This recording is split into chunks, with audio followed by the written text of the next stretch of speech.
Lorsque deux personnes concubines ont investi ensemble dans un bien mobilier ou immobilier, elles sont sous le régime d'une société civile. Ce paragraphe est contenu dans le texte que vous voyez plus bas.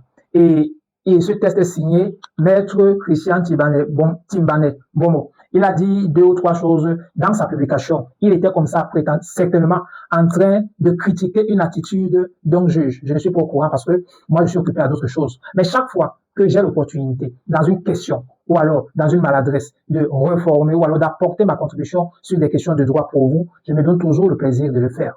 Vous avez remarqué, je suis déjà en rouge. C'est-à-dire que ce soir ou à partir de demain, vous serez nombreux avec moi. Nous serons en train de danser au nom de l'amour les musiques de notre célèbre artiste Belka Tobi. Wello, mais enfant marié. Wello, mais enfant marié.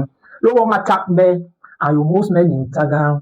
Alors, pour être un peu plus sérieux, ce poste m'a fait repenser, le poste de Maître Timbane m'a fait repenser à une allégation selon laquelle, lorsque l'on a vécu plus de 5 ans dans un concubinage avec un homme, l'on est déjà officiellement son épouse.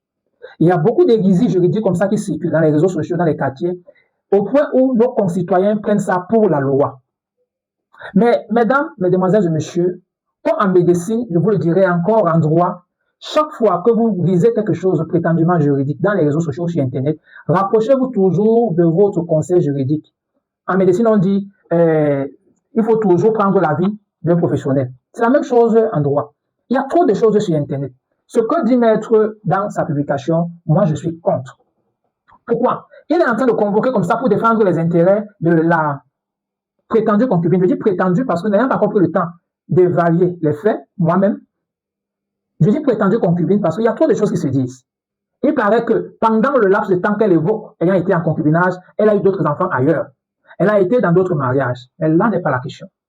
À quel moment peut-on invoquer la société civile? À quel moment?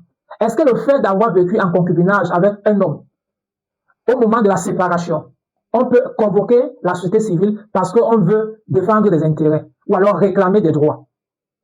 Est-ce que le fait d'avoir contribué pendant le concubinage dans l'investissement d'un homme ou d'une femme nous donne l'opportunité de convoquer la société civile au moment de la séparation? That is the question. Voilà ce qui nous préoccupe et voilà ce sur quoi j'aimerais attirer votre attention. La société, la définition de la société se trouve à l'article 232 du Code civil. Je laisse d'abord l'acte uniforme au WADA de côté. La société est une convention par laquelle 2 ou plusieurs personnes se mettent en commun, font des apports dans le but de tirer un bénéfice.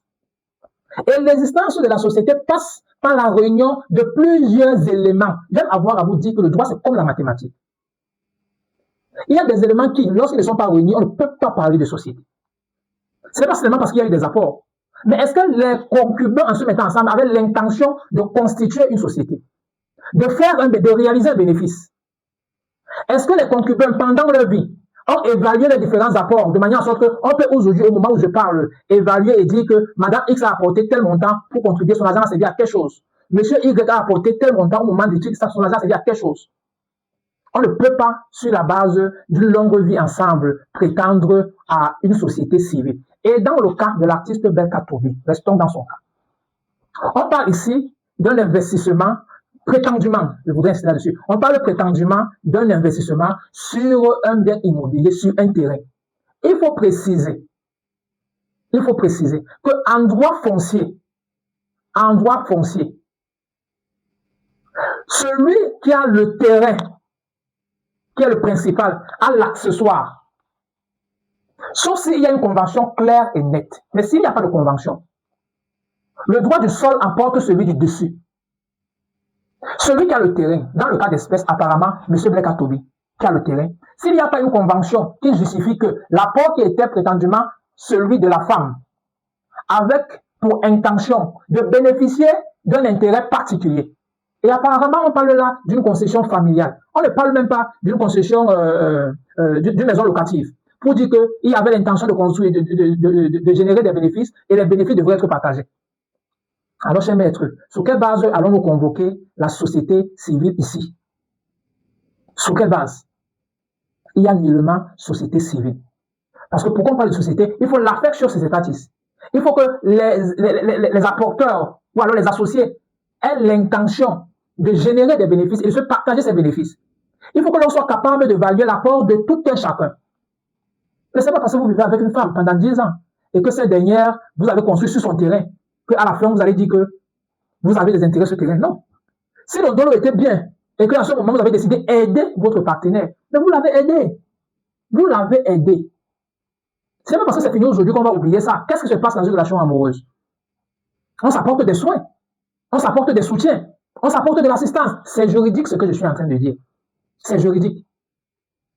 Donc, cher aîné, cher parrain, cher maître, je ne pense pas pour mon cas. Je laisse de côté tous les autres éléments que vous avez évoqués dans votre publication qui ne me concernent pas. Je ne pense pas que nous soyons ici, nous soyons capables ici de convoquer la société civile pour défendre les intérêts de cette dame.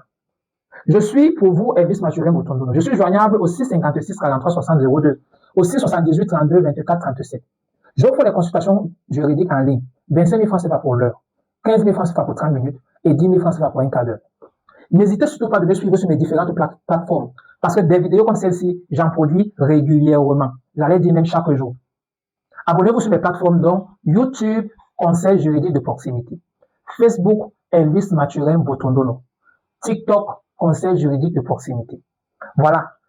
Si nécessaire, dans le cadre de cette affaire qui concerne la méga, la giga, l'artiste qui va nous faire danser demain partout pour des amoureux comme moi, je vais encore prendre le plaisir d'apporter des éléments. Mais ici déjà, je voulais m'inscrire en faux contre cette allégation d'un professionnel qui pourrait induire certains d'entre vous dans l'erreur.